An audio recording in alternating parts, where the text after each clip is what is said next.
ఏమవుతుంది, ఏం జరగబోతుంది, బ్యాలెట్లు దాటి ఆలోచిస్తుంది, గవర్నెన్స్ వైపు అడుగులేస్తున్నది. సైలెన్స్ ఈ స్పీకింగ్ ఇన్ బెంగాల్. మెసేజ్ అనేది ఒక సైలెంట్గా పోతుంది. చెప్పకపోవడం అనేది బిగ్గెస్ట్ స్టేట్మెంట్ అయిపోయింది ఫ్రెండ్స్. ఇప్పటి వరకు దేశంలో ఎప్పుడు ఇట్లా జరగలే. మార్పు కోరుతున్న బెంగాల్ కనబడుతుంది. కెమెరా ముంగట వాళ్ళు మాటలు వేరే ఉన్నాయి, ఓట్లు బూత్లా వేరే ఉన్నాయి. ఏ బటన్ ఒత్తిండు ఓటర్ అనేది ఉత్కంఠ. బీజేపీకి ఛాలెంజ్ ఖచ్చితంగా ఉంటుంది. సో బెంగాల్ మూడు ఏ రకంగా ఉన్నది అంటే ఒక మిక్స్ ఆఫ్ యాంగర్ కనిపిస్తున్నది, ఆస్పిరేషన్ కనిపిస్తున్నది, భయం కనిపిస్తున్నది, ఓటింగ్ పర్సెంట్ చూస్తే బాధ్యత కనిపిస్తున్నది. అవి కితనే సాల్ జై శ్రీరామ్ బోల్నే కే లియే హమ్ హమే డర్నా హై. ఇలా బెంగాల్ కేవలం ఓట్ వేయలే ఫ్రెండ్స్, బెంగాల్ మాట్లాడింది. బెంగాల్ ఎలక్షన్స్ ఏమవుతుంది, ఏం జరగబోతుంది, టీఎంసీ గెలిస్తే ఏమవుతుంది, భాజపా గెలిస్తే ఏమవుతుంది, మళ్ళీ ఎవరికి ఎక్కువ ఏం ఛాన్సెస్ ఉన్నాయి, ఎగ్జిట్ పోల్స్ ఇవన్నీ మనం ఆల్రెడీ చూసేసినాం. పబ్లిక్ మ్యాండేట్ ఏ రకంగా ఉన్నది, అసలు ఈ ఎగ్జిట్ పోల్స్ని మనం ఏడదాకా తీసుకోవాలా, ప్రజలు ఏ రకంగా ఆలోచిస్తున్నారు అని చెప్పి మనం చూడాలి. రీసెంట్గా నేను ఒక ఇంటర్వ్యూ చూసిన పద్మజా జోషిది. ఆమె తన ఛానళ్ళల్లో మాట్లాడుతున్నప్పుడు, నోటెడ్ జర్నలిస్ట్ పద్మజా జోషి, ఆమె మాట్లాడుతున్నప్పుడు చాలా దగ్గరగా మాట్లాడింది బెంగాల్కి సంబంధించి. ఎందుకంటే అక్కడ ఎవరైతే నాకు దోస్తులు ఉన్నారో వృత్తిరీత్యా కొంతమంది అయిన దోస్తులతో వాళ్ళతో మాట్లాడితే కూడా అబ్సల్యూట్గా ఇవే రిహాటరిక్ నాకు కనిపించింది. It is not called as rhetoric, but pulse reciprocate అయింది. బెంగాల్ ఇవాళ కరెక్ట్గా మనం తీసుకొని చూస్తే బ్యాలెట్లు దాటి ఆలోచిస్తుంది, గవర్నెన్స్ వైపు అడుగులేస్తున్నది. బెంగాల్ ఎలక్షన్స్ అనేది ఇలా కేవలం ఓట్లకు పరిమితం కాలే ఫ్రెండ్స్. నిజంగా చెప్పాలని అంటే నేను ఇక సైలెంట్ ఉండా అననే తత్వానికి ముంగటికొచ్చింది. ఇక నేను భయపడా అననే తత్వానికి ముంగటొచ్చింది. ఇవాళ నిశ్శబ్దం కూడా శబ్దం చేస్తున్నది అంటే మీరు ఆలోచిస్తున్నారా? సైలెన్స్ ఈ స్పీకింగ్ ఇన్ బెంగాల్. కోల్కతాలో మీరు తీసుకుంటే ప్రజలను పోయి మీరు మైక్ పెట్టేమని అడుగుండ్రి, కోన్ జీతేగా అంటే జీతేగాతో దీది అని చెప్పి నవ్వుకుంటూ వెళ్ళిపోతున్నారు. మీరు చూడండి ప్యాటర్న్ ఏ రకంగా పోతుంది అని. ఇంకొక కొన్ని డీప్ డైవ్ చేసి సోషల్ మీడియాలో, ఫేస్బుక్లలో, ఎస్పెషల్లీ బెంగాలీ ఛానల్స్లో పోయి మనం చూస్తే మే గోరఖ్పూర్ సే హూ, బాబా తో रहना चाहिए, బాబా తో रहना चाहिए, लेकिन यहाँ पे दीदी रहना चाहिए. మీకు ప్యాటర్న్ అర్థమవుతుందా? బాబా रहना चाहिए, लेकिन यहाँ पे दीदी रहना चाहिए అంటే అలా భయం, బాధ్యత రెండు వ్యక్తం చేస్తూ కానీ నేను ఓటేస్తా, నా సైలెన్సే ఇలా రిజల్ట్ ఇస్తుంది అని చెప్పి మాట్లాడుతుంది. అంటే మెసేజ్ అనేది ఒక సైలెంట్గా పోతుంది. చెప్పకపోవడం అనేది బిగ్గెస్ట్ స్టేట్మెంట్ అయిపోయింది ఫ్రెండ్స్. ఇవాళ నేను మాట్లాడా అననే ఒక పెద్ద మాట అయిపోయింది. అదే ఏది మాట్లాడకున్నా అన్ని సారాంశాలు నిశ్శబ్దంలో నుంచి వస్తున్నాయి. ఇది బెంగాల్ ఎగ్జిట్ పోల్. ఇప్పటి వరకు దేశంలో ఎప్పుడు ఇట్లా జరగలే. మీకు అర్థమవుతుందా అని అంటున్నా. ఉత్కంఠ మామూలుగా కాదు.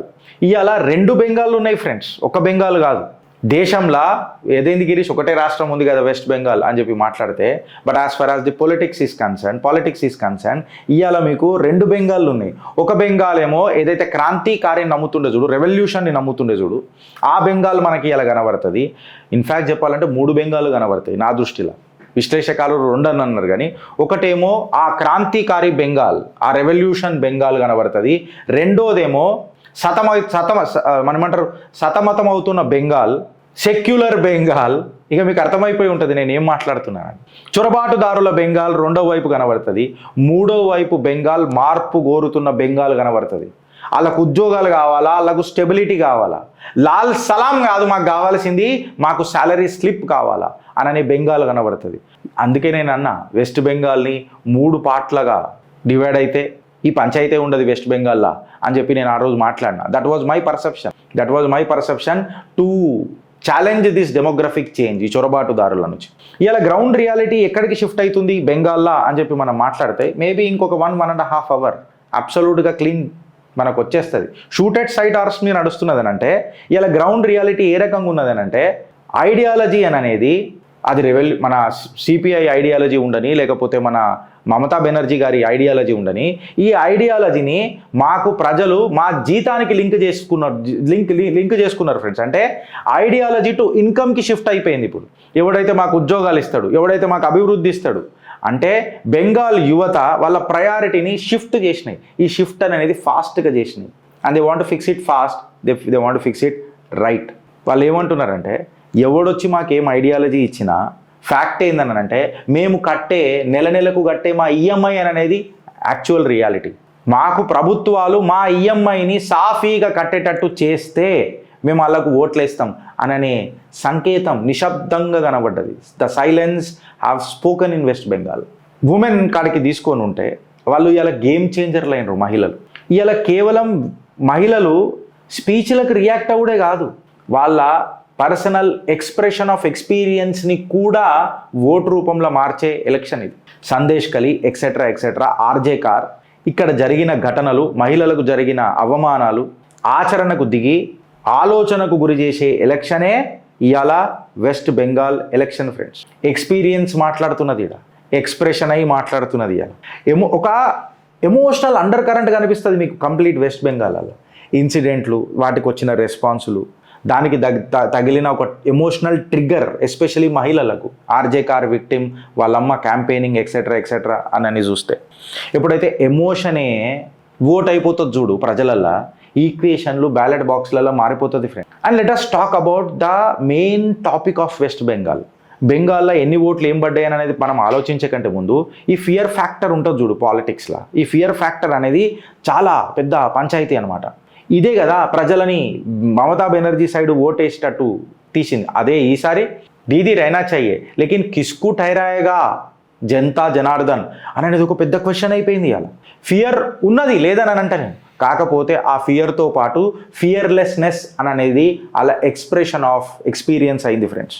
సర్వే అసలు ఓటర్ మనసులో ఏమున్నది అనేది ఏం మాట్లాడుతుంది. ఇప్పుడు వాళ్ళకి సైంటిఫిక్ అల్గారిథం ఒకటి ఉంటుంది ప్రతి సెఫాలజిస్ట్కి, వారు సర్వే చేసేటోడికి. వాడు ఎక్స్ట్రాపోలేట్ చేసుకుంటాడు, డేటాని తీసుకుంటాడు, 10 మందికి ఎంత వస్తే 100 మందికి ఎంత అవుతుంది, 1000 మందికి ఎంత అవుతుంది, 1,00,000కి ఎంత అవుతుంది, ఎక్స్ట్రాపోలేట్ చేసుకుంటాడు, శాంపుల్ సైజ్ని తీసుకొని మాట్లాడతాడు. కాకపోతే ప్రజలు ఏ రకంగా ఎప్పుడు ఎట్లా మాట్లాడుతున్నారు అనేది తెలిసి చేస్తలేదు వెస్ట్ బెంగాల్లో. అలా మనసులో ఒకటి ఉన్నది, హాతీకే దాత్ చపానేకే అలాగ్ ఆర్ ఖానేకే అలాగ్ అని చెప్పి క్లియర్ కట్గా అయిపోతున్నది. కెమెరా ముంగట వాళ్ళ మాటలు వేరే ఉన్నాయి, ఓట్లు బూత్లా వేరే ఉన్నాయి. ఏ బటన్ ఒత్తిండు ఓటర్ అనేది ఉత్కంఠ. ఇంకా 2 గంటలల్లో క్లారిటీగా మాత్రం ప్రతి క్యాంపెయిన్ కూడా తీసుకొని చూస్తే, నేను బెంగాల్ తరఫు నుంచి వెస్ట్ బెంగాల్లో భారతీయ జనతా పార్టీ నుంచి ఈసారి ఏం పెద్దగా మాట్లాడలేదు. హానెస్ట్గా చెప్పాలంటే నేను టీఎంసీ తరఫు నుంచే మాట్లాడిన ఫ్రస్ట్రేషన్ అది టీఎంసీ కార్యకర్తలలో కనిపించింది. ఇన్ఫ్యాక్ట్ అక్కడ వేసే యువకుల మీద కూడా ఫ్రస్ట్రేషన్ కనిపించింది. ఏందనంటే వాళ్ళు ఏంద్రా మన వెస్ట్ బెంగాల్ ఎట్లయిపోయింది, బెంగళూరు హైదరాబాద్ల లాగా మనకు ఉద్యోగాలు దొరకాయా, వాళ్ళు అంత ముంగడికి పోయిరు అభివృద్ధిలలా, మనకు అట్లాంటివి దొరకాయా, ఒకప్పుడు మనం ఎట్లుండే ఇవాళ ఎట్లయినాము అననే ప్రేమ ఫ్రస్ట్రేషన్ రూపంలో కూడా బెంగాల్ యువతకు కనిపించింది ఫ్రెండ్స్. కాదా మీరు చెప్పుండ్రి. And this is what I called as aspiration versus reality. ప్రజలకు అభివృద్ధి కావాలా, స్వచ్ఛందమైన సిటీలు కావాలా, నీట్నెస్ కావాలా, వాళ్ళకు అదంటారు కదా ఆపర్చునిటీలు కావాలా, సంక్షేమ పథకాలు కావాలా. కేవలం స్లోగన్ల మీద అంటే ఎట్లా అని అనేది ఒక పెద్ద క్వశ్చన్. వాళ్ళు ఆలోచిస్తున్నారు చూడు, బెంగళూరు, హైదరాబాదు, ఇందోరు, కోల్కతా, మన కోల్కతా ఏడున్నది అని ఆలోచిస్తున్నారు. సో ఇప్పుడు ఒక పెద్ద ఉట్టుకంట, బెంగాల్ గెలిస్తే ఏమవుతుంది అని అంటే సంక్షేమ పథకాలు వస్తాయి, కాకపోతే అభివృద్ధి సంకనాకిపోతుంది అని అనేది ప్రజల వాదన, ఆర్ ఎగ్జిట్ పోల్స్ వాదన, ఆర్ భారతీయ జనతా పార్టీ వాదన. సో అభివృద్ధి వర్సెస్ పర్సెప్షన్ ఏదైతే ఉంది చూడు, దీని మధ్యలో జరుగుతున్న ఈ ఉత్కంఠల ఎవరు బయటకు వస్తారో ఇంకా కొన్ని గంటలలో. అగర్ టీఎంసీ గెలిస్తే స్టెబిలిటీ వర్సెస్ స్టాగ్నేషన్, అంటే భారతీయ జనతా పార్టీ అగర్ గెలిస్తే ఒక మాట ఇట్లా తీసుకొని వద్దాం ఈ క్వశ్చన్ని. ఖచ్చితంగా సిపిఐఎం చేసిన పాపాలను వెస్ట్ బెంగాల్లో ఆర్ మమతా బెనర్జీ చేసిన పాపాలను కడిగే ప్రయత్నం అయితే ఖచ్చితంగా జస్ట్ చేస్తుంది. ఎందుకంటే ఇవాళ భారతీయ జనతా పార్టీ కూడా కొత్తగా ఏం కదా, ఇప్పుడు మీరు అనొచ్చు గిరీష్ వెనకటికి ఫ్రీబీస్ భారతీయ జనతా పార్టీ ఇవ్వకపోతుండే, బట్ ఇప్పుడు ఇస్తుంది కదా. రేవడీ కల్చర్ అనేది భారతీయ జనతా పార్టీ తీసుకొచ్చింది కదా. సమ్ టైమ్స్ ముళ్ళుతోంది ఇయనికే ముళ్ళు కావాల్సి వస్తుంది మనం. సో నేను ఎన్కేస్కి వస్తలే, ఇదే విషయంలో నేను విమర్శించిన కూడా. బట్ ఇవాళ వెస్ట్ బెంగాల్ అగర్ వచ్చింది అని అంటే భారతీయ జనతా పార్టీ ఈ స్కీములు ఏమి ఇంప్లిమెంట్ చేయదు, 100%గా చెప్తాం. భారతీయ జనతా పార్టీ అగర్ వెస్ట్ బెంగాల్లో గెలిచింది అని అంటే ఖచ్చితంగా ఒక డిస్రప్షన్ అవుతుంది, ఒక ఐడెంటిటీ పాలిటిక్స్ వస్తుంది, కంప్లీట్గా ఒక డెవలప్మెంట్ నరేటివ్ మొదలవుతుంది.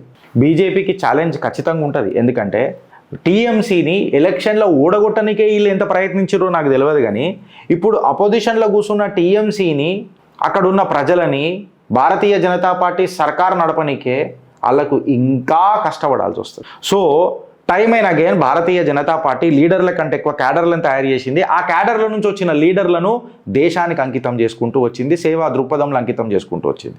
సో ఈ క్యాడర్ని మళ్ళా కైవసం ఇప్పుడు భారతీయ జనతా పార్టీ కూడా ఎన్నో మెజర్స్ తీసుకుంది. లాస్ట్ టైం లాగా అడ్డమైన ముచ్చట్లు మాట్లాడకుండా అలా టాపిక్లను ఫోకస్లో పెట్టి తీసుకొని వచ్చిండ్రు. కంప్లీట్గా చెప్పాలనంటే ఈ నక్సల్బరీ షిఫ్ట్ నుంచి ఒక హిస్టారిక్ ఐడియాలజిక్ జోన్ నుంచి ఆస్పిరేషన్ పాలిటిక్స్కి రాజకీయాలను తీసుకొచ్చే ప్రయత్నంలో సువేందు అధికారి నిజంగా చెప్పాలంటే ముందంజులు ఉంటాడు. బీజేపీకి ఇది ఒక జబర్దస్త్ ఆపర్చునిటీ, ఒక ఈకో సిస్టమ్ దేశవ్యాప్తంగా క్రియేట్ చేయడానికి. ఫర్ ఎగ్జాంపుల్ మమతా బెనర్జీ ఉన్నందుకు ఇక్కడ చొరబాటుదారుల మీద మేము యాక్షన్ తీసుకోలే, బట్ ఇప్పుడు తీసుకుంటున్నాం అని అంటే నేను ఇక్కడ కొంచెం భారతీయ జనతా పార్టీతో ఏకీభవించా. ఎందుకంటే ఇది ఒక సెంట్రల్ ముద్ద.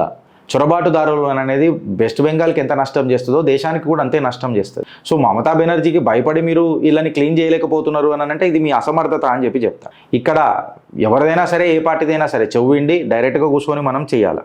ఇప్పుడు ఉమెన్ ఫ్యాక్టర్ అగర్ మనం తీసుకొని చూస్తే కంప్లీట్గా రిజల్ట్ని ఎంటైర్గా ఫ్లిప్ చేస్తుంది. ఇప్పుడు ఎగ్జిట్ పోల్స్లలో మాట్లాడుతున్నారు ఏంటంటే డైరెక్ట్గా 2 to 3% వేవ్ ఉంటుంది, ఆ వేవ్లలో ఏమన్నా అవుతుంది. అండ్ మోర్ ఓవర్ ఏంటంటే మమతా బెనర్జీకి ఒక ఇన్ని సీట్లు వస్తాయి, భారతీయ జనతా పార్టీకి ఒక ఇన్ని సీట్లు వస్తాయి. సో ఫుల్ మెజారిటీ ఏం అట్లా కాదు, ఫుల్ స్వింగ్ అవుతుంది వెస్ట్ బెంగాల్. మీరు చూడండి ఫ్రెండ్స్, ఎట్లా అంటే మద్దతు ఇస్తే ఫుల్ డంకెపై చోటు ఇచ్చి పడేస్తారు ఈసారి ప్రజలు. వెస్ట్ బెంగాల్ ఫ్రస్ట్రేటెడ్ అయి ఉన్నారు కాబట్టి అందులో ఉమెన్ ఫ్యాక్టర్ అనేది చాలా కీలకంగా ఉంటుంది. సో బెంగాల్ మూడు ఏ రకంగా ఉన్నది అని అంటే ఒక మిక్స్ ఆఫ్ యాంగర్ కనిపిస్తున్నది, ఆస్పిరేషన్ కనిపిస్తున్నది, భయం కనిపిస్తున్నది, ఓటింగ్ పర్సెంట్ చూస్తే బాధ్యత కనిపిస్తున్నది. అవి కితనే సాల్ జై శ్రీరామ్ బోల్నే కే లియే హమ్ హమే డర్నా హై. పార్టీలు దూరం మాట, మా ఐడియాలజీ, ఈ ఐడియాలజీ ఇప్పుడు మా ఇన్కమ్లు మారుస్తాయా, ఇలా సంక్షేమం సంకనాక మా ఈఎంఐ రియాలిటీలకు దగ్గర ఉంటాయా? ఈ ఎమోషనల్ కాక్టైల్ని పక్కకు పెడితే పొలిటికల్ ప్రాక్టికల్ సిచ్యువేషన్ని ఎక్స్ప్లాయిట్ చేసే ప్రయత్నం మళ్ళీ టీఎంసీ భారతీయ జనతా పార్టీ చేయగలుగుతాయా? ఫైనల్ వర్డిక్ట్ కాడికి మనం ఇట్లా వస్తే రిజల్ట్ అనేది కేవలం బిగినింగ్ ఫ్రెండ్స్. మీరు యాద పెట్టుకోరు ఈ స్టేట్మెంట్ ఇవ్వాలి మనం మాట్లాడేది. రిజల్ట్ అనేది కేవలం ఒక బిగినింగే. అసలైన సిసలైన యుద్ధం ఎలక్షన్ రిజల్ట్ వచ్చిన తర్వాత మొదలవుతుంది వెస్ట్ బెంగాల్.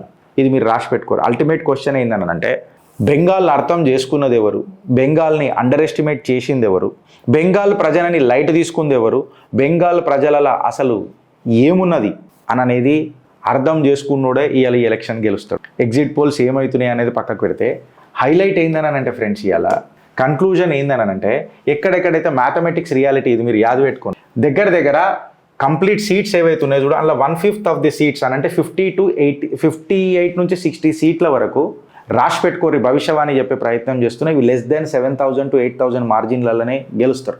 భారతీయ జనతా పార్టీ గెలుస్తుందా లేకపోతే టీఎంసీ గెలుస్తుందా?